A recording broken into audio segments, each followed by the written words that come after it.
Mag-usap tayo. Ayokong pag-usapan. Bakit hindi? Ang dami nating kailangan pag-usapan. Yung mga binibintang ni Olivia, totoo ba lahat ng yun? What's happening? Pinagdududahan mo ba ako?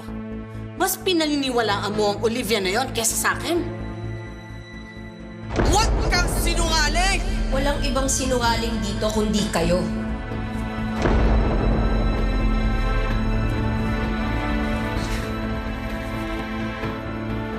Ang Elias Delgado na yan ang may kagagawan ng lahat ng to. Ginamit niya lang si Olivia para sa sarili niyang agenda. Ano naman magiging agenda ni Elias sa atin?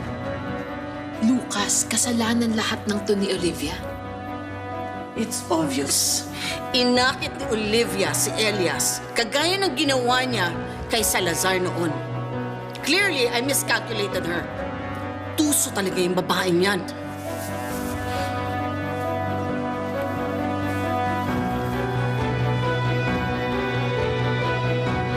Paano na yung campaign ko?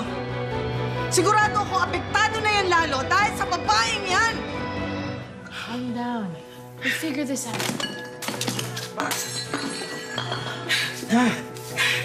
Hayop ka, kunin ka! Hayop ka! Tama na! Tama na! Please! Hindi nakakatulong yung ginagawa mo. Careful.